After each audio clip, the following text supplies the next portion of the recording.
The ANC rejects MK Party's plan to topple KwaZulu-Natal government. The political landscape in South Africa's KwaZulu-Natal province is once again heating up after the African National Congress rejected a proposal from the Umkhonto weSizwe Party to form a new coalition government and remove the current provincial leadership. The development has triggered fresh debates about political alliances, coalition stability, and the future of governance in one of South Africa's most politically contested provinces. But what exactly happened, and what could this mean for the balance of power in KwaZulu-Natal?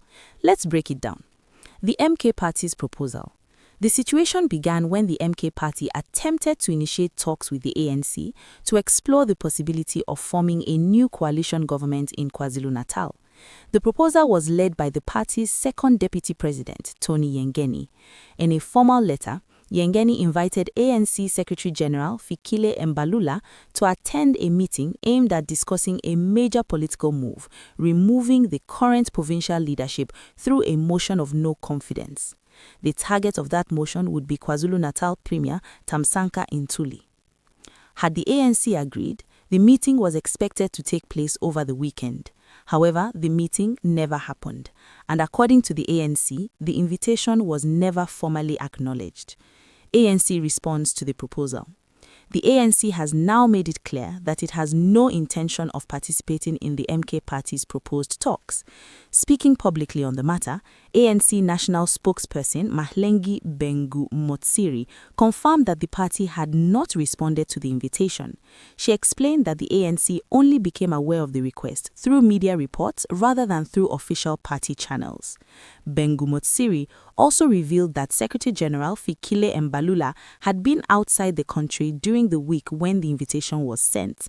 According to her, Mbalula was in Tanzania attending other engagements and later focused on internal party meetings with the Gauteng Provincial Task Team.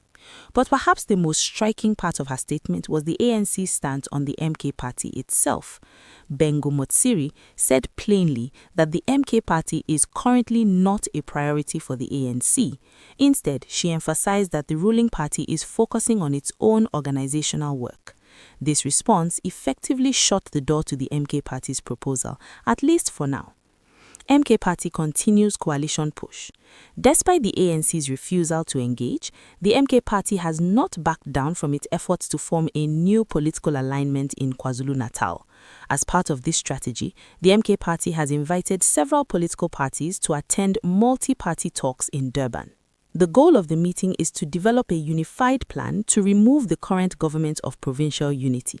Among the parties expected to attend the talks are the Economic Freedom Fighters and the National Freedom Party. The MK Party is expected to present a new motion of no confidence during these discussions. Support from other opposition parties could potentially strengthen the proposal and increase political pressure on the current provincial leadership. The current government of provincial unity. To understand the significance of this political maneuvering, it is important to look at the current structure of KwaZulu-Natal's government.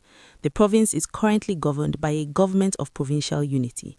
This coalition includes several major political parties, including the ANC, the Democratic Line, and the Inkatha Freedom Party.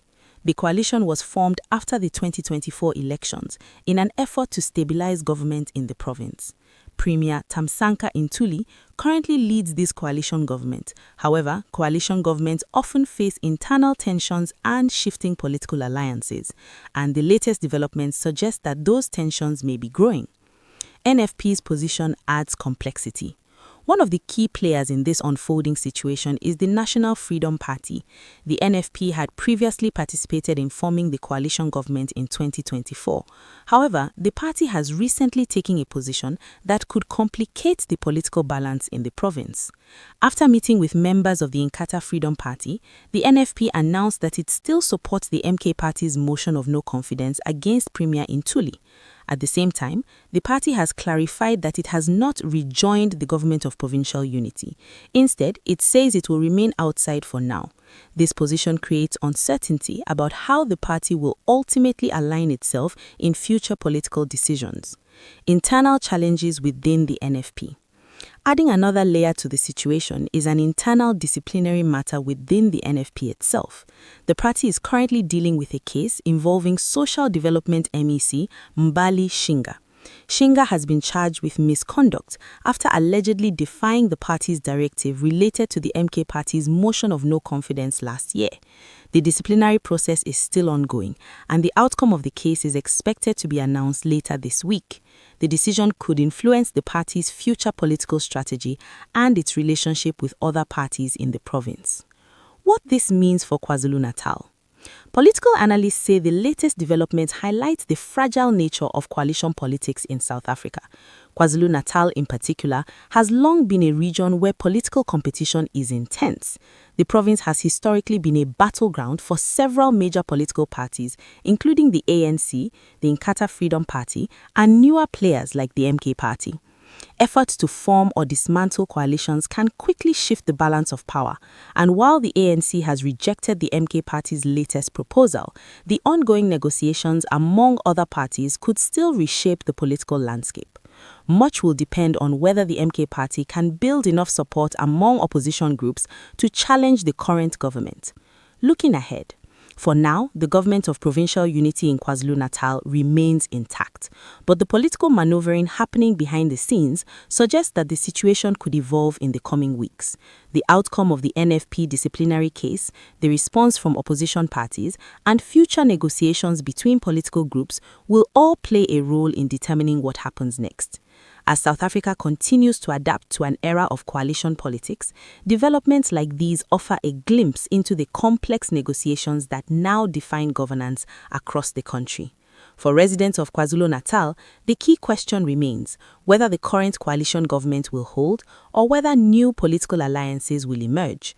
Only time will tell.